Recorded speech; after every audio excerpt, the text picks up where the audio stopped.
ನಾವು ನೋಡುವ ಈ ಲೋಕದಲ್ಲಿ ಎಷ್ಟೋ ಜನರು ಪ್ರತಿದಿನ ಹುಟ್ಟುತ್ತಿದ್ದಾರೆ, ಸಾಯುತ್ತಿದ್ದಾರೆ.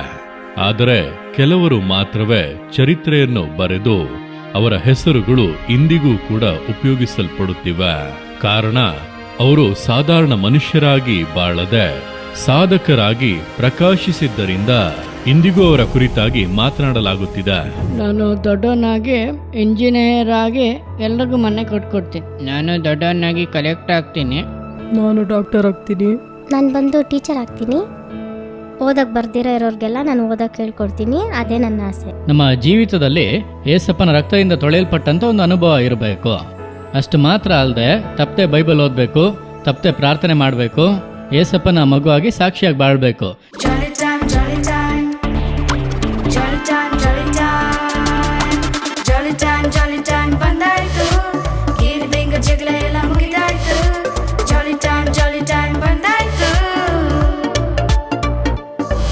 ಹಾಯ್ ಫ್ರೆಂಡ್ಸ್, ಎಲ್ಲರೂ ಹೇಗಿದ್ದೀರಾ? ಇವತ್ತು ಈ ಜಾಲಿ ಟೈಮ್ ಪ್ರೋಗ್ರಾಮ್ ನಲ್ಲಿ ನಿಮ್ಮನ್ನ ನೋಡೋದು ತುಂಬಾನೇ ಸಂತೋಷ. ಹಾಯ್ ಮಿಕ್ಕಿ, ಹಾಯ್ ಫ್ರೆಂಡ್ಸ್. ಏನಿದು ದೊಡ್ಡ ಬ್ಯಾಗ್ ಹಿಡ್ಕೊಂಡು ಬಂದ್ಬಿಟ್ಟಿದೀಯಾ? ಅದಾ, ತಡಿ ತೋರಿಸ್ತೇನೆ. ಏನು ತುಂಬಾ ಸ್ನಾಕ್ಸ್ ಎಲ್ಲ ತಗೊಂಡ್ ಬಂದಿದೀಯಾ? ಸ್ನ್ಯಾಕ್ಸ್ ಅಲ್ಲ ಮಿಕ್ಕಿ, ಇವಾಗ ನೋಡು. ಏನಿದು ಬ್ಯಾಗ್ ತೆಗ್ದೇ ಇದೆಯಲ್ಲ? ಏನಿರ್ಬೋದು? ಏನಿದೆಲ್ಲ? ಓಯ್, ಏನಿದು? ಇದೆಲ್ಲ ಏನ್ ಟಾಮಿ?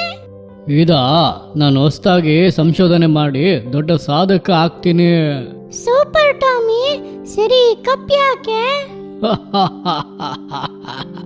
ನಿನಗೆ ಅದು ಗೊತ್ತಿಲ್ವಾ?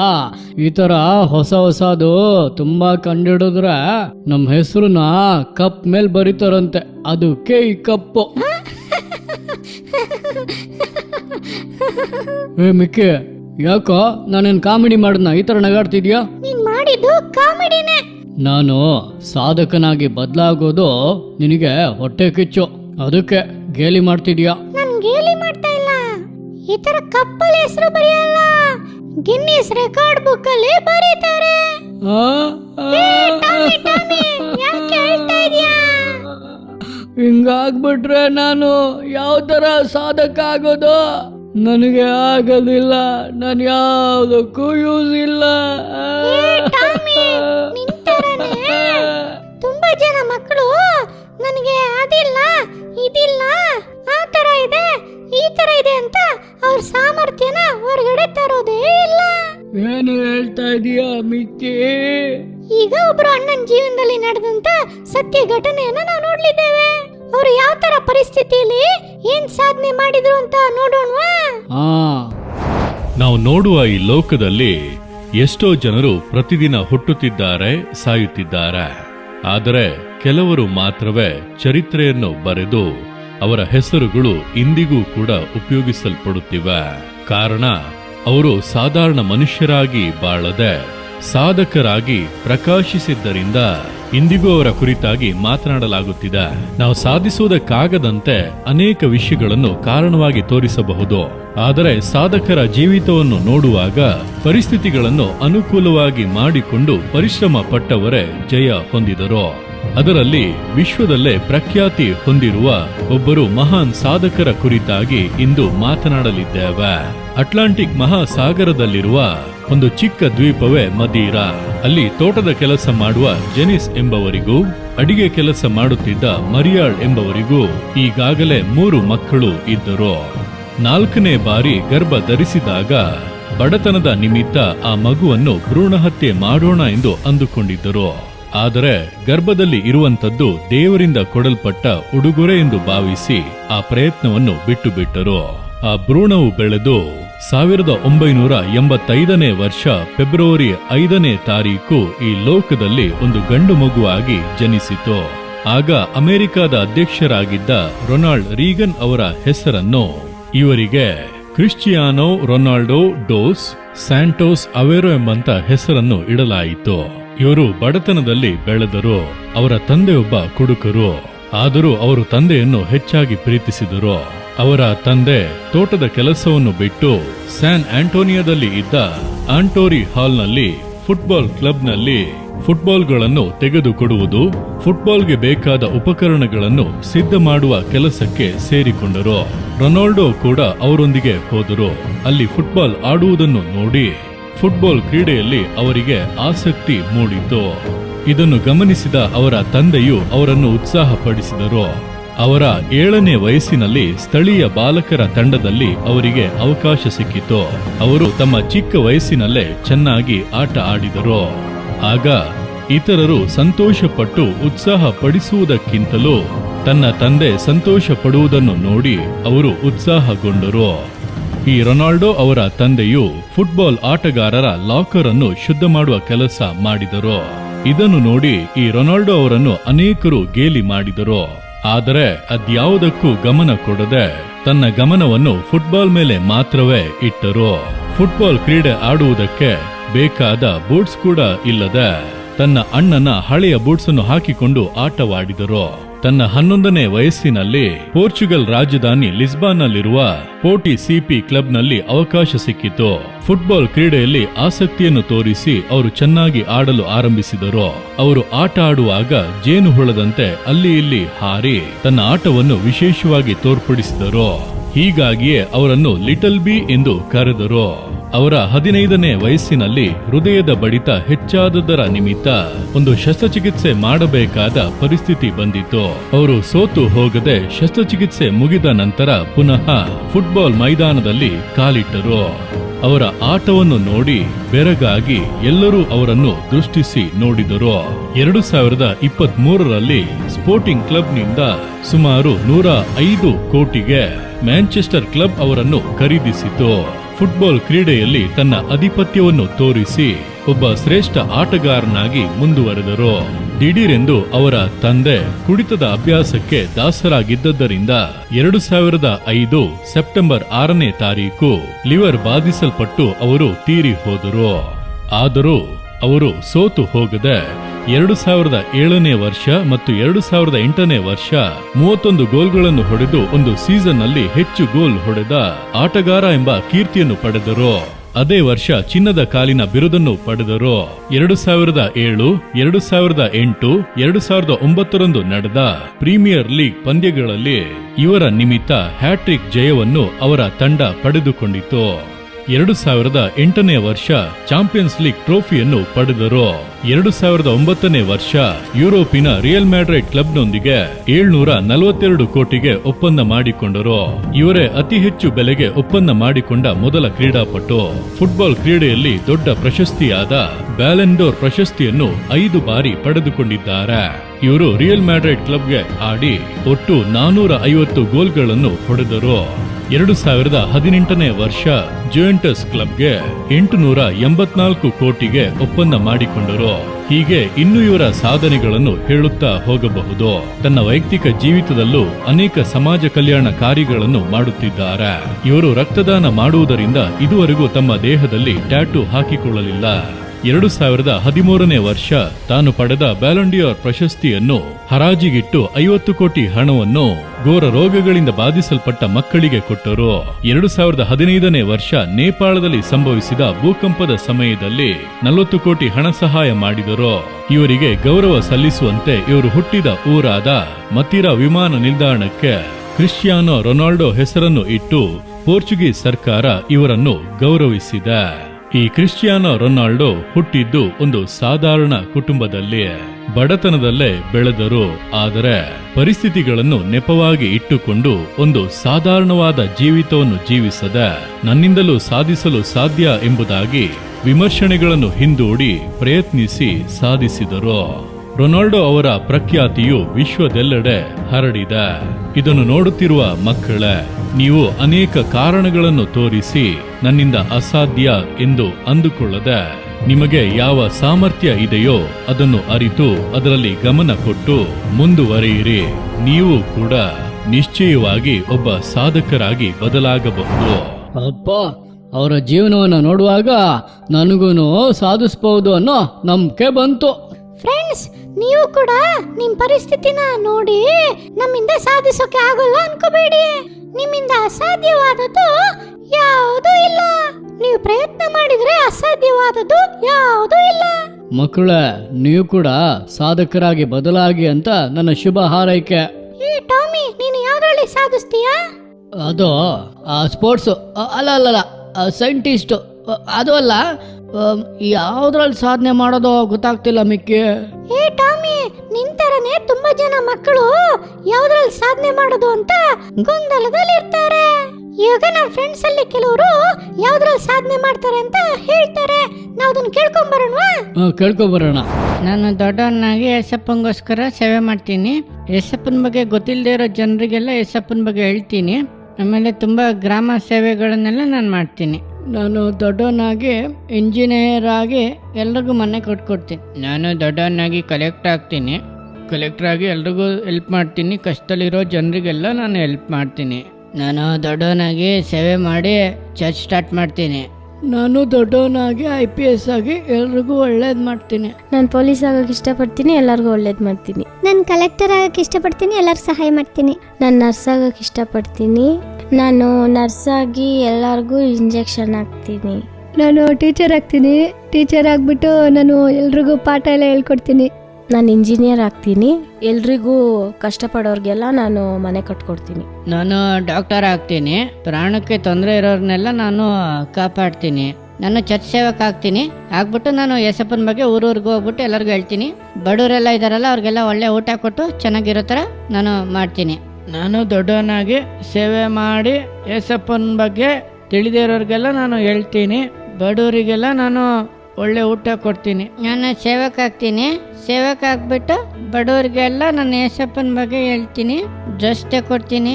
ನಾನು ಡಾಕ್ಟರ್ ಆಗಿ ಕೆಲಸ ಮಾಡ್ತೀನಿ. ನಾನು ಜನರಿಗೆ ಉಚಿತವಾಗಿ ಸೇವೆ ಮಾಡ್ತೀನಿ. ನಾನು ಡಾಕ್ಟರ್ ಆಗ್ತೀನಿ. ಕಷ್ಟಪಡೋ ಜನರಿಗೆಲ್ಲ ನಾನು ಉಚಿತವಾಗಿ ಟ್ರೀಟ್ಮೆಂಟ್ ಕೊಡ್ತೀನಿ. ಚಿಕ್ಕ ಚಿಕ್ಕ ಊರಲ್ಲೆಲ್ಲ ಹಾಸ್ಪಿಟ್ಲ್ ಕಟ್ತೀನಿ. ನಾನು ದೊಡ್ಡವನಾಗಿ ಮೇಸ್ತ್ರಿ ಆಗಿ ನಾನು ಬಡವರಿಗೆಲ್ಲ ಮನೆ ಕಟ್ಕೊಡ್ತೀನಿ. ಉಚಿತವಾಗಿ ನಾನು ಸ್ವಂತ ದುಡ್ಡಲ್ಲಿ ನಾನು ಎಲ್ರಿಗೂ ಮನೆ ಕಟ್ಕೊಡ್ತೀನಿ. ನಾನು ಮಿಲ್ಟ್ರಿಗೆ ಹೋಗಿ ದೇಶನ ಕಾಯ್ತೀನಿ. ನಾನು ದೊಡ್ಡವನಾದ್ಮೇಲೆ ಪೊಲೀಸ್ ಆಗ್ತೀನಿ. ನಾನು ತಪ್ಪು ಮಾಡೋರ್ನೆಲ್ಲ ಹಿಡಿತೀನಿ. ನಾನು ಬಂದು ಡಾಕ್ಟರ್ ಆಗ್ತೀನಿ. ಡಾಕ್ಟರ್ ಆಗಿ ಎಲ್ಲರಿಗೂ ಸಹಾಯ ಮಾಡ್ತೀನಿ. ನಾನು ಡಾಕ್ಟರ್ ಆಗ್ತೀನಿ. ನಾನು ಬಂದು ಟೀಚರ್ ಆಗ್ತೀನಿ. ಓದಕ್ಕೆ ಬರ್ದಿರೋ ಇರೋರಿಗೆಲ್ಲ ನಾನು ಓದಕ್ಕೆ ಹೇಳ್ಕೊಡ್ತೀನಿ. ಅದೇ ನನ್ನ ಆಸೆ. ನಾನು ಟೀಚರ್ ಆಗಕ್ಕೆ ಇಷ್ಟಪಡ್ತೀನಿ. ಎಲ್ರಿಗೂ ನಾನು ಚೆನ್ನಾಗಿ ಪಾಠ ಹೇಳ್ಕೊಡ್ತೀನಿ. ನಾನು ಕಲೆಕ್ಟರ್ ಆಗಬೇಕು ಅಂತ ಆಸೆ. ಜನರ ಕೊರತೆಗಳನ್ನೆಲ್ಲ ನೀಗಿಸ್ಬೇಕು ಅಂತ ಆಸೆ. ನಾನು ಡಾಕ್ಟರ್ ಆಗಬೇಕು.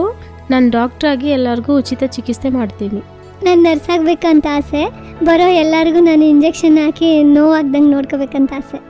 ನನ್ಗೆ ಏನಾಗಬೇಕಂದ್ರೆ ಡಾಕ್ಟರ್ ಆಗಬೇಕು. ಎಲ್ರಿಗೂ ಚಿಕಿತ್ಸೆ ಮಾಡಬೇಕು, ಉಚಿತವಾಗೂ ಚಿಕಿತ್ಸೆ ಮಾಡಬೇಕು. ನಾನು ದೊಡ್ಡವಳಾದ್ಮೇಲೆ ಟೀಚರ್ ಆಗಬೇಕು ಅಂತ ಆಸೆ. ನಾನು ಟೀಚರ್ ಆಗಿ ಎಲ್ಲರಿಗೂ ಚೆನ್ನಾಗಿ ಪಾಠ ಹೇಳ್ಕೊಡ್ತೀನಿ. ನಮ್ಮ ಮಕ್ಕಳು ಯಾವ್ದ್ರಲ್ಲೆಲ್ಲ ಸಾಧಿಸ್ತಾರೆ ಅಂತ ಹೇಳಿದ್ರು. ಅವರು ಜಯ ಹೊಂದ್ಲಿ ಅಂತ ಶುಭ ಹಾರೈಸ್ತೀನಿ. ಟಾಮಿ, ಬೈಬಲ್ ಕೂಡ ನಾವು ಸಾಧಿಸೋದಕ್ಕೆ ಏನೆಲ್ಲ ಮಾಡಬೇಕು ಅಂತ ಹೇಳುತ್ತೆ. ಅದನ್ನ ನಾವು ನೋಡೋಣವಾ? ಹಾ, ನೋಡೋಣ. ಹಲೋ ಮಕ್ಕಳೇ, ಇವತ್ತು ನಾವು ಕೆಲವು ಮಕ್ಳ ಹತ್ರ ಹೋಗ್ಬಿಟ್ಟು ನೀವೇನಾಗ್ತೀರಾ ಅಂತ ಕೇಳಿದ್ರೆ ಅವ್ರು ಹೇಳ್ತಾರೆ, ನಾನು ಡಾಕ್ಟರ್ ಆಗ್ತೀನಿ. ಇಲ್ಲ ಇಲ್ಲ ಇಲ್ಲ, ನಾನು ಕಲೆಕ್ಟರ್ ಆಗ್ತೀನಿ. ಇಲ್ಲ ಇಲ್ಲ ಇಲ್ಲ, ನಾನು ಇಂಜಿನಿಯರ್ ಆಗ್ತೀನಿ. ಇಲ್ಲ, ಸೈಂಟಿಸ್ಟ್ ಆಗ್ತೀನಿ ಅಂತ ಹೇಳ್ತಾರೆ. ಚೆನ್ನಾಗಿ ಗಮನಿಸಿ ಮಕ್ಕಳೇ, ನಾವು ಎರಡು ಮನಸ್ಸುಳ್ಳವರಾಗಿ ಇದ್ರೆ ಅಂತವನು ತನ್ನ ನಡತೆಯಲ್ಲೆಲ್ಲ ಚಂಚಲನು ಆಗಿದ್ದಾನೆ ಎಂಬುದಾಗಿ ಯಾಕೋಬ 1:8 ಹೇಳಲ್ಪಟ್ಟಿದೆ. ಹಾಗಾಗಿ ನೀವು ತುಂಬಾ ಯೋಚನೆಗಳಲ್ಲಿ ಇರಬಾರ್ದು. ನಿಮಗೆ ಏನು ಸಾಮರ್ಥ್ಯ ಇದೆಯೋ ಅದನ್ನ ನೀವು ಕಂಡು ಹಿಡಿದು ಅದರಲ್ಲಿ ನೀವು ಸಾಧಕರಾಗಿ ಬದಲಾಗುವಾಗ್ಲೇ ನಿಮ್ಮಿಂದ ಸಾಧಿಸೋದಕ್ಕೆ ಸಾಧ್ಯ. ನೀವು ಅನ್ಕೊಳ್ಬಹುದು, ಅಣ್ಣ ನಾನು ಯಾವ್ದ್ರಲ್ಲಿ ಸಾಧನೆ ಮಾಡ್ಬೋದು, ನನಗೆ ಗೊತ್ತಿಲ್ವಲ್ಲ ಅಂತ. ಯಾಕೋಬ 1:5 ಹೇಳಲ್ಪಟ್ಟಿದೆ, ನಿಮ್ಮಲ್ಲಿ ಯಾವನಿಗಾದರೂ ಜ್ಞಾನ ಕಡಿಮೆ ಆಗಿದ್ದರೆ ಅವನು ದೇವರನ್ನು ಕೇಳಿಕೊಳ್ಳಲಿ, ಅದು ಅವನಿಗೆ ದೊರಕುವುದು. ದೇವರು ಹಂಗಿಸದೆ ಎಲ್ಲರಿಗೂ ಉದಾರ ಮನಸ್ಸಿನಿಂದ ಕೊಡುವವನಾಗಿದ್ದಾನೆ ಎಂಬುದಾಗಿ. ಒಂದು ವೇಳೆ ನಿಮ್ಮಲ್ಲಿ ಏನು ತಲಾಂತಿದೆ, ನಿಮಗೆ ಯಾವ ಸಾಮರ್ಥ್ಯ ಇದೆ, ನಿಮಗೆ ಏನ್ ಟ್ಯಾಲೆಂಟ್ ಇದೆ ಅಂತ ಕಂಡುಹಿಡಿಯೋಕೆ ಆಗ್ಲಿಲ್ಲ ಅಂತಂದ್ರೆ ನೀವು ದೇವರ ಹತ್ರ ಕೇಳಬೇಕು, ಪ್ರಾರ್ಥನೆ ಮಾಡ್ಬೇಕು. ಪ್ರಾರ್ಥನೆ ಮಾಡಿ ನೀವು ಏನ್ ಆಗ್ಲಿಕ್ಕಿದ್ದೀರೋ ಅದರಲ್ಲಿ ಒಂದು ತೀರ್ಮಾನವನ್ನ ಮಾಡಿ ಅದನ್ನ ಏನ್ ಮಾಡ್ಬೇಕು ಗೊತ್ತಾ, ಅದನ್ನ ಗುರಿಯಾಗಿ ಇಟ್ಕೊಂಡು ಓಡೋದಕ್ಕೆ ಶುರು ಮಾಡ್ಬೇಕು. ಗುರಿ ಅಂತ ಹೇಳಿದ್ರೆ ಅದನ್ನ ನಾನು ಹೇಗಾದ್ರೂ ಹೊಂದುತ್ತೀನಿ, ಅದನ್ನ ಸಾಧಿಸ್ತೀನಿ ಅಂತ ಅನ್ಬಿಟ್ಟು ನಾವು ಹೋಗ್ಬೇಕು. ಆ ತರ ನಾವು ಮುಂದೆ ಹೋಗುವಾಗ ಅನೇಕ ಸೋಲುಗಳು ಬರಬಹುದು, ಅಥವಾ ಅನೇಕರು ನಮ್ಮನ್ನ ನೋಡಿ ಗೇಲಿ ಮಾಡ್ಬೋದು, ಪರಿಹಾಸ್ಯ ಮಾಡ್ಬೋದು, ಆದ್ರೆ ಅದು ಯಾವುದನ್ನು ಕೂಡ ನಾವು ಯೋಚನೆ ಮಾಡ್ದಲೆ ನಾನು ಹೇಗಾದ್ರೂ ಸಾಧಿಸ್ತೀನಿ ಅಂತ ತೀರ್ಮಾನ ಮಾಡಿ ನಾವು ಓಡುವಾಗ ಖಂಡಿತವಾಗಿ ನಾವು ಜಯಿಸಬಹುದು. ಬಲ್ಬನ್ನ ಕಂಡು ಹಿಡಿದಂತ ಥಾಮಸ್ ಆಲ್ವಾ ಎಡಿಸನ್ ಅವರು ಚಿಕ್ಕ ಹುಡುಗನಾಗಿದ್ದಾಗ ಅವರ ಟೀಚರ್ ಹೇಳಿದ್ರಂತೆ ಅವನು ಮನಸ್ಥಿತಿ ಬಾಧಿಸಲ್ಪಟ್ಟವನು ಅಂತ. ಆದ್ರೆ ಅವರು ಸೋತು ಹೋಗ್ಲಿಲ್ಲ. ಏನ್ ಮಾಡಿದ್ರು ಗೊತ್ತಾ? ತುಂಬಾ ಸೋಲುಗಳನ್ನ ಸಂಧಿಸಿದ್ರು ಕೂಡ ಕೊನೆಗೆ ಬಲ್ಬ್ ಅನ್ನ ಕಂಡು ಹಿಡಿದ್ರು. ಅವರು 1000ಕ್ಕೂ ಹೆಚ್ಚಿನ ವಿಷಯಗಳನ್ನ ಕಂಡು ಹಿಡಿದಿರೋದ್ರಿಂದ ಅವರನ್ನ ಆವಿಷ್ಕಾರಗಳ ಪಿತಾಮಹ ಅಂತ ಕರೀತಾರೆ. ನೋಡಿ ಮಕ್ಕಳೇ, ಅವರನ್ನು ಕೂಡ ತುಂಬಾ ಜನ ತಪ್ಪಾಗೆ ಹೇಳಿದ್ರು, ಸೋಲುಗಳನ್ನ ಸಂಧಿಸಿದ್ರು. ಅವರಿಗೆ ಅಪ್ಪ ಕೂಡ ಇಲ್ಲ, ಕಷ್ಟಪಡುವಂತ ಬಡ ಕುಟುಂಬ. ಆದ್ರೆ ಅವರಿಗೊಂದು ಯೋಚನೆ ಇತ್ತು, ನಾನೊಬ್ಬ ಸಾಧಕನಾಗಿ ಬದಲಾಗ್ಬೇಕು ಅಂತ. ಮಕ್ಕಳೇ, ನೀವು ಕೂಡ ಒಬ್ಬ ಸಾಧಕನಾಗಿ ಬದಲಾಗ್ಬೇಕು ಅಂದ್ರೆ ಎಷ್ಟೇ ಸೋಲುಗಳು ಬಂದ್ರೂನು, ಯಾರು ಏನೇ ಹೇಳಿದ್ರು ನೀವು ಸೋತು ಹೋಗ್ದಲೆ ಪ್ರಾರ್ಥನೆ ಮಾಡಿ, ಏಸಪ್ಪ ನನಗೆ ಇದರಲ್ಲಿ ಸಹಾಯ ಮಾಡಿ ಅಂತ ನೀವು ಕೇಳಿ ನೀವು ಮುಂದುವರೆದು ಪ್ರಯತ್ನ ಮಾಡ್ತಾನೆ ಇರಿ. ನಿಶ್ಚಯವಾಗಿ ಒಂದಿನ ಈ ಲೋಕವನ್ನೇ ಕದಲಿಸುವಂತ ಸಾಧಕರಾಗಿ ನೀವು ಕೂಡ ಚರಿತ್ರೆಯನ್ನು ನಿರ್ಮಾಣ ಮಾಡಿದ್ದೀರಾ. ಓಕೆ, ಬಾ. ಬೈಬಲ್ ಒಂದು ನಿಕ್ಷೇಪ ತರ, ಅದ್ರಲ್ಲಿ ಇಲ್ಲದೆ ಇರೋ ವಿಷಯನೇ ಇಲ್ಲ. ಫ್ರೆಂಡ್ಸ್, ನೀವು ಖಂಡಿತ ಒಬ್ರು ಸಾಧಕರಾಗಿ ಬದಲಾಗ್ಲಿಕ್ಕೆ ಏನೆಲ್ಲ ಮಾಡ್ಬೇಕು ಅಂತ ತಿಳ್ಕೊಂಡಿರ್ತೀರಾ. ಈಗ ನಾವು ಕರ್ತನ ವಾಕ್ಯವನ್ನ ಕೇಳೋಣವಾ? ಕೇಳೋಣ. ಹಲೋ ಮಕ್ಕಳೇ, ಪ್ರೈಸ್ ಲಾರ್ಡ್. ಎಲ್ಲರೂ ಹೇಗಿದ್ದೀರಾ? ಚೆನ್ನಾಗಿದ್ದೀರಾ? ಸರಿ, ನಾವೆಲ್ಲರೂ ಕೂಡ ಸಾಧಿಸೋದಕ್ಕೆ ಹುಟ್ಟಿದವರು. ಈಗ ಸಾಧಕರ ಬಗ್ಗೆ ತುಂಬಾ ಕ್ರಿಸ್ಟಿಯಾನೋ ರೊನಾಲ್ಡೋ ಅನ್ನುವಂಥ ಒಬ್ರು ಪ್ಲೇಯರ್ ಬಗ್ಗೆ ನೀವೊಂದು ಡಾಕ್ಯುಮೆಂಟ್ರಿಯನ್ನ ನೋಡಿದ್ರಲ್ಲ. ಎಷ್ಟು ಕಷ್ಟಪಟ್ಟು, ಎಷ್ಟು ಹೋರಾಡಿ, ಎಷ್ಟು ದೊಡ್ಡ ಒಬ್ಬ ಸಾಧಕರಾಗಿ, ಶ್ರೇಷ್ಠವಾದ ಒಂದು ಫುಟ್ಬಾಲ್ ಪ್ಲೇಯರ್ ಆಗಿ ಅವರು ಸಾಧನೆ ಮಾಡಿದ್ದಾರೆ ನೋಡಿದ್ದೀರಾ. ಕಷ್ಟಪಡ್ದಲೆ ನಾವೊಂದು ಕಾರ್ಯವನ್ನು ಅನುಭವಿಸೋದಕ್ಕೆ ಸಾಧ್ಯ ಇಲ್ಲ. ಸರಿ, ಬೈಬಲಲ್ಲಿ ಒಂದು ವಾಕ್ಯ ಈ ತರ ಹೇಳುತ್ತೆ. ಆ ವಾಕ್ಯ ನಾನು ಓದ್ಲಾ? 1 ಕೊರಿಂಥ 9ನೇ ಅಧ್ಯಾಯ 24ನೇ ವಾಕ್ಯದ ಕಡೆಯ ಭಾಗ. ನೀವು ಬಿರುದನ್ನು ಪಡೆದುಕೊಳ್ಳಬೇಕೆಂತಲೇ ಓಡಿರಿ. ನಾವು ಪಡೆದುಕೊಳ್ಳತಕ್ಕವರಾಗಿ ಓಡಿರಿ ಅಂದ್ರೆ ಏನರ್ಥ ಅಂದ್ರೆ, ನಮ್ಮ ಜೀವಿತದಲ್ಲಿ ಏಸಪ್ಪನ ರಕ್ತದಿಂದ ತೊಳೆಯಲ್ಪಟ್ಟಂತ ಒಂದು ಅನುಭವ ಇರಬೇಕು. ಅಷ್ಟು ಮಾತ್ರ ಅಲ್ಲದೆ ತಪ್ಪದೆ ಬೈಬಲ್ ಓದಬೇಕು, ತಪ್ಪದೆ ಪ್ರಾರ್ಥನೆ ಮಾಡಬೇಕು, ಏಸಪ್ಪನ ಮಗುವಾಗಿ ಸಾಕ್ಷಿಯಾಗಿ ಬಾಳ್ಬೇಕು. ಈ ತರ ಎಲ್ಲ ನಾವು ಇದ್ರೆ ಮಾತ್ರನೇ ನಾವು ಪರಲೋಕವನ್ನು ಹೊಂದ್ಕೊಳ್ಳೋಕೆ ಸಾಧ್ಯ. ಪಡೆದುಕೊಳ್ಳಬೇಕಂತಲೇ ಓಡಿರಿ ಅಂತ ಏಸಪ್ಪ ನಮ್ಮಿಂದ ಎದುರು ನೋಡ್ತಾರೆ. 100 ಮೀಟರ್ ಓಡ್ತಾ ಇರುವಂತ ಅಥ್ಲೆಟ್ ಆ ಟ್ರ್ಯಾಕ್ನ ಬಿಟ್ಟು ಬೇರೆ ಕಡೆ ಓಡಿದ್ರೆ ಅವ್ರಿಗೆ ಪ್ರೈಸ್ ಸಿಗಲ್ಲ. ಇದೇ ತರನೇ ನಾವು ಏಸಪ್ಪನ ಬಿಟ್ಟು ದೂರವಾಗಿ ಹೋದ್ವಿ ಅಂತಂದ್ರೆ, ಏಸಪ್ಪನನ್ನ ಬಿಟ್ಟು ತುಂಬಾ ದೂರ ಹಿಂಜಾರಿ ಹೋದ್ವಿ ಅಂತಂದ್ರೆ ನಾವು ಪಡೆದುಕೊಳ್ಳುವಂತೆ ಓಡಿಲ್ಲ ಅಂತ ಅರ್ಥ. ಏಸಪ್ಪನ ಬಿಟ್ಟು ದೂರ ಹೋದ್ವಿ ಅಂತಂದ್ರೆ ನಾವು ಪಂದ್ಯದಲ್ಲಿ ಜಯಿಸ್ಲಿಕ್ಕೆ ಸಾಧ್ಯ ಇಲ್ಲ. ಓಕೆನಾ ಮಕ್ಕಳೇ? ಹಾಗಾದ್ರೆ ನಾವು ಜೀವಿತದಲ್ಲಿ ಪಂದ್ಯದಲ್ಲಿ ಜಯಿಸುವವರಾಗಿ ಇರಬೇಕು. ಇದು ಪರಲೋಕದ ಜೀವಿತದಲ್ಲಿ. ಈ ಭೂಲೋಕದಲ್ಲಿ ಬಾಳುವಂತ ಈ ಕಾಲದಲ್ಲಿ ಒಂದು 60 ವರ್ಷ, 70 ವರ್ಷ, 80 ವರ್ಷ ನಾವು ಭೂಮಿಯಲ್ಲಿ ಇರ್ತೀವಿ ಅಂದ್ರೆ ಅದರಲ್ಲಿ ನಾವು ಸಾಧಿಸುವವರಾಗಿರ್ಬೇಕಂತ ಏಸಪ್ಪ ಬಯಸ್ತಾರೆ. ಅದರಲ್ಲಿ ನಾವು ಸಾಧಿಸ್ಬೇಕು ಅಂತಂದ್ರೆ ಬೈಬಲಲ್ಲಿ ಆ ಥರ ಸಾಧಿಸಿದವ್ರು ಯಾರಾದ್ರು ಇದಾರ ಅಂತ ನೋಡಿದ್ರೆ ಯೋಸೆಫ ಅಂತ ಒಬ್ಬ ಅಣ್ಣ ಇದ್ದಾರೆ. ಆ ಅಣ್ಣನ ಬಗ್ಗೆ ನಿಮಗೆ ಗೊತ್ತಲ್ವಾ? ಅನೇಕ ಬಾರಿ ಕೇಳಿರ್ತೀವಿ, ಸಂಡೇ ಸ್ಕೂಲಲ್ಲಿ ಕೂಡ ಹೇಳ್ಕೊಟ್ಟಿರ್ತಾರೆ. ಯೋಸೆಫ್ ಅಣ್ಣ ಚಿಕ್ಕ ವಯಸ್ಸಲ್ಲೇ ಅವ್ರ ಅಮ್ಮನ್ನ ಕಳ್ಕೊಂಡ್ಬಿಟ್ರು. ಅವರಪ್ಪ ಅವನ್ನ ತುಂಬಾ ಪ್ರೀತಿಸಿ ತುಂಬಾನೇ ಮಮತೆ ತೋರಿಸ್ತಾ ಇದ್ರು. ಅವನ ಅಣ್ಣಂದಿರು ಅಪ್ಪ ಹೆಚ್ಚು ಪ್ರೀತಿಸ್ತಾರೆ ಅಂತ ಅವರು ಹಾಗೆ ಮಾಡಿದ್ರು. ಎಷ್ಟು ಕಷ್ಟಪಟ್ಟು ಯೋಸೆಫ್ ಅಣ್ಣ ಬಾಳ್ದ. ಆ ಅಣ್ಣ ಚಿಕ್ಕವನಾಗಿದ್ದಾಗ ಒಂದು ಕನಸನ್ನ, ಒಂದು ದರ್ಶನವನ್ನು ಅವನು ನೋಡ್ದ. ಅವನ ಸಿವುಡು ಮಾತ್ರ ಎದ್ದು ನಿಂತಿತ್ತು. ಅವನ ಅಣ್ಣಂದಿರ ಸಿವುಡುಗಳೆಲ್ಲವೂ ಕೂಡ ಈ ಅಣ್ಣನ ನೋಡಿ ಅಡ ಬೀಳುವ ಹಾಗೆ ಒಂದು ಕನಸನ್ನು ಕಂಡನು. ಈ ಕನಸನ್ನ ಅವನು ಹೇಳಿದ ನಂತರ ಅವನ ತಂದೆ, ಅವನ ಅಣ್ಣಂದಿರು ಬಹಳ ಕೋಪದಿಂದಿರುವಂತಹ ಪರಿಸ್ಥಿತಿಯನ್ನು ನಾವು ಕಥೆಯಲ್ಲಿ ಕೇಳಿದ್ದೇವೆ. ಆದ್ರೆ ಆ ದರ್ಶನ ನೆರವೇರೋದಕ್ಕೆ ತುಂಬಾ ವರ್ಷಗಳು ಹಿಡಿತು. ಇವನು ಚಿಕ್ಕ ಹುಡುಗನಾಗಿದ್ದಾಗ ಈ ಒಂದು ಕನಸನ್ನ ಕಂಡ. ಆದ್ರೆ ಅದಾದ್ಮೇಲೆ ಆ ಕನಸು, ಆ ದರ್ಶನ ನೆರವೇರೋದಕ್ಕೆ ತುಂಬಾ ದಿನಗಳು ಹಿಡಿತು. ಆದ್ರೆ ಅದ್ರ ಮಧ್ಯೆ ಅಣ್ಣ ಎಷ್ಟು ಕಷ್ಟಪಟ್ರು, ಅನೇಕ ಕಷ್ಟಗಳು, ಹೋರಾಟಗಳು ಬಂದಾಗ್ಲೂ ಕೂಡ ಏಸಪ್ಪನನ್ನ ಬಿಡ್ಲೇ ಇಲ್ಲ. ಏಸಪ್ಪನ ದೃಢವಾಗಿ ಹಿಡ್ಕೊಂಡ್ರು. ಪ್ರಾರ್ಥನೆಯನ್ನ ಬಿಡ್ಲೇ ಇಲ್ಲ. ದೃಢವಾಗಿ ಪ್ರಾರ್ಥನೆ ಮಾಡಿದ್ರು. ಏಸಪ್ಪನ ಪ್ರೀತಿಯಲ್ಲಿ ದೃಢವಾಗಿ ನೆಲೆಗೊಂಡಿದ್ರು. ಪಾಪ ಮಾಡುವಂತ ಪರಿಸ್ಥಿತಿಗಳು ಹೆಚ್ಚಾಗಿ ಬಂದವು. ಆ ಸಮಯದಲ್ಲಿ ಕೂಡ ಏಸಪ್ಪನನ್ನ ಬಿಟ್ಟು ಹೋಗ್ಲಿಲ್ಲ. ಅವನ ಅಣ್ಣಂದಿರು ಅವನನ್ನ ಬಹಳ ಹೊಡೆದು ಗುಂಡಿಯಲ್ಲಿ ಹಾಕಿ ಅವನನ್ನ ಅನ್ಯ ದೇಶದವರಿಗೆ ಮಾರಿಬಿಟ್ರು. ಆ ಸಮಯದಲ್ಲಿ ಕೂಡ ಈ ಅಣ್ಣ ಏಸಪ್ಪನನ್ನ ಬಿಟ್ಟು ಹೋಗ್ಲಿಲ್ಲ. ಬೇರೊಂದು ದೇಶದಲ್ಲಿದ್ದಾನೆ. ಆಗ ಸುಳ್ಳು ಆಪಾದನೆಗಳನ್ನ ಹೊರಿಸಿದ್ರು. ಇವನೇ ತಪ್ಪು ಮಾಡಿದ್ದು ಅಂತ ಇವನನ್ನ ಜೈಲಿಗೆಲ್ಲ ಹಾಕಿದ್ರು. ಆ ಸಮಯದಲ್ಲಿ ಅವನು ಏಸಪ್ಪನನ್ನ ಬಿಟ್ಟು ಹೋಗ್ಲಿಲ್ಲ. ಈ ಅಣ್ಣನಿಗೆ ಅಂತ ಏಸಪ್ಪ ಇಟ್ಟಿದಂತ ಒಂದು ಗುರಿ, ಐಗುಪ್ತ ದೇಶದಲ್ಲಿ ರಾಜನಿಗೆ 2ನೇ ಸ್ಥಾನದಲ್ಲಿ ಇವನು ಬರಬೇಕು ಅನ್ನೋದು ಏಸಪ್ಪ ಅವನಿಗೋಸ್ಕರ ಇಟ್ಟಿದಂತ ಗುರಿ. ಆ ಗುರಿಯನ್ನ ಈ ಅಣ್ಣ ಯೋಸೆಫ ಅವನ ಜೀವಿತದಲ್ಲಿ ಸಾಧಿಸ್ತಾ. ಇದೇ ರೀತಿನೇ ನಿಮ್ಮ ಪ್ರತಿಯೊಬ್ಬೊಬ್ಬರ ಜೀವಿತದಲ್ಲಿ ಏಸಪ್ಪ ಒಂದು ದೊಡ್ಡ ಅಚೀವ್ಮೆಂಟ್ನ ಇಟ್ಟಿದ್ದಾರೆ, ದೊಡ್ಡ ಒಂದು ದರ್ಶನವನ್ನು ಇಟ್ಟಿದ್ದಾರೆ. ಆ ದರ್ಶನದ ಪ್ರಕಾರ ಏಸಪ್ಪ ನಾನು ಯಾವ ಥರ ಬದಲಾಗಬೇಕು ಅಂದ್ಬಿಟ್ಟು ನೀವು ಏಸಪ್ಪನ ಹತ್ರ ಕೇಳಿ ಅದನ್ನು ನೀವು ಹೊಂದ್ಕೊಳ್ಳೋದಕ್ಕೆ ಪ್ರಯಾಸ ಪಡಬೇಕು. ಈಗ ಅನೇಕ ಮಕ್ಕಳು ಹೇಳಿದ್ರು ನೋಡಿದ್ರ, ನಾನು ಡಾಕ್ಟರ್ ಆಗಬೇಕು, ನಾನು ಕಲೆಕ್ಟರ್ ಆಗಬೇಕು, ನಾನು ಪೊಲೀಸ್ ಆಗಬೇಕು, ನಾನು ದೊಡ್ಡ ಸೇವಕ ಆಗಬೇಕು ಅಂತ ತುಂಬಾ ಮಕ್ಕಳು ಹೇಳಿದ್ರಲ್ವಾ. ಇದು ನಾವು ಆಸೆ ಪಡುವಂಥದ್ದು.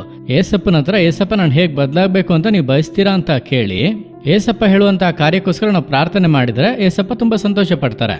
ನಾವೊಂದು ವೇಳೆ ಡಾಕ್ಟರ್ ಆಗ್ಬೇಕಂತ ಅನ್ಕೊಂಡಿರ್ತೀವಿ, ಆದ್ರೆ ಏಸಪ್ಪ ನಮ್ಮನ್ನ ಕಲೆಕ್ಟರ್ ಮಾಡ್ಬೇಕಂತ ಅನ್ಕೊಂಡಿದ್ರೆ, ಏಸಪ್ಪ ನೀವು ನನ್ನ ಕಲೆಕ್ಟರ್ ಆಗಿ ಮಾಡ್ಬೇಕು ಅನ್ಕೊಳ್ತಿದ್ರೆ ಅದಕ್ಕಾಗಿ ನಾನು ಪ್ರೇಯರ್ ಮಾಡ್ತೀನಿ, ಪ್ರಯಾಸ ಪಡ್ತೀನಿ ಅಂತ ಪ್ರೇಯರ್ ಮಾಡಬೇಕು. ಕಲೆಕ್ಟರ್ ಮಾಡ್ತೀನಿ ಅಂತ ಏಸಪ್ಪ ಹೇಳಿದಾರೆ ಅಂದ್ಬಿಟ್ಟು ನೀವು ತಿಂದು ಮಲ್ಕೊಂಡ್ರೆ ಕಲೆಕ್ಟರ್ ಆಗ್ಲಿಕ್ಕೆ ಸಾಧ್ಯ ಇಲ್ಲ.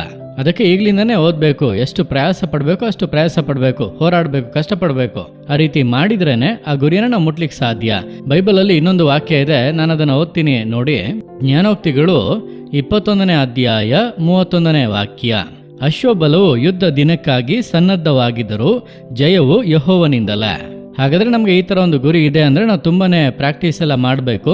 ಅಶ್ವಬಲ ಕುದುರೆ ಯುದ್ಧದ ದಿನಕ್ಕಾಗಿ ಬಹಳ ಪ್ರಾಕ್ಟೀಸ್ ಮಾಡುತ್ತಲ್ವಾ, ಆ ರೀತಿ ಮಾಡ್ಬೇಕು, ಈ ರೀತಿ ಮಾಡ್ಬೇಕಂತ ಕುದುರೆನ ತುಂಬಾ ಟ್ರೈನಿಂಗ್ ಕೊಟ್ಟು ಸಿದ್ಧ ಮಾಡ್ತಾರೆ. ಅದರ ನಂತರ ಜಯ ಕೊಡೋದು ಯಾರು ಅಂತಂದ್ರೆ ಕರ್ತನೆ ಕೊಡಬೇಕು. ಈಗ ನಿಮ್ಗೆ ಡಾಕ್ಟರ್ ಆಗ್ಬೇಕಂತ ಆಸೆ ಇದೆ, ಕಲೆಕ್ಟರ್ ಆಗ್ಬೇಕಂತ ಆಸೆ ಇದೆ ಅಂದ್ರೆ ಅದಕ್ಕೆ ಸಂಬಂಧಪಟ್ಟಂತ ಯಾವ್ಯಾವ ವಿದ್ಯಾಭ್ಯಾಸಗಳಿದೆಯೋ ಎಲ್ಲವನ್ನು ಕೂಡ ನೀವು ಮಾಡಬೇಕು. ಅದರ ಜೊತೆಗೆ ಏಸಪ್ಪ ನಾನು ನಿಮ್ಮ ಮಗು ಆಗಿದ್ದೀನಿ, ನಾನು ಡಾಕ್ಟರ್ ಆಗಿ, ಕಲೆಕ್ಟರ್ ಆಗಿ, ನಾನು ಸೇವಕನಾಗಿ, ಪೊಲೀಸ್ ಇಲಾಖೆಯಲ್ಲಿ ಅಧಿಕಾರಿಯಾಗಿ ಈ ರೀತಿ ಒಳ್ಳೆಯ ಕೆಲಸಗಳನ್ನ ಮಾಡಬೇಕು, ಅದಕ್ಕೆ ನನಗೆ ಬಲವನ್ನ ಕೃಪೆಯನ್ನ ಕೊಡಿ ಎಂಬುದಾಗಿ ನಾವು ಏಸಪ್ಪನನ್ನ ಆಶ್ರಯಿಸಿಕೊಳ್ಳುವಾಗ ಅದರಲ್ಲಿ ನೀವು ಒಬ್ಬ ಸಾಧಕನಾಗಿ ಬದಲಾಗಬಹುದು. ಕ್ರಿಸ್ಟಿಯಾನೋ ರೊನಾಲ್ಡೋ ಫುಟ್ಬಾಲ್ ಕ್ಷೇತ್ರದಲ್ಲಿ ದೊಡ್ಡ ಒಬ್ಬ ಸಾಧಕರು. ಅದೇ ರೀತಿಯಾಗಿ ನೀವು ಕೂಡ ಏಸಪ್ಪ ನಿಮಗೆ ಅಂತ ಇಟ್ಟಿರುವಂತ ಆ ಒಂದು ತಲಾಂತಲ್ಲಿ ದೊಡ್ಡ ಸಾಧಕರಾಗಿ ಬದಲಾಗಬಹುದು. ಸರಿನಾ? ಅದನ್ನ ಹೊಂದಿಕೊಳ್ಳುವಂತೆ ನಾವು ಓಡಬೇಕು, ಅದಕ್ಕಾಗಿ ನಾವು ಪ್ರಯಾಸ ಪಡಬೇಕು. ಇದೆರಡು ಕಾರ್ಯವನ್ನು ಮಾಡೋದಾದ್ರೆ ಏಸಪ್ಪ ನಿಮ್ಮನ್ನು ಕೂಡ ಒಬ್ಬ ಸಾಧಕನಾಗಿ ಬದಲಾಯಿಸ್ಬೇಕಂತ ಬಯಸ್ತಾರೆ.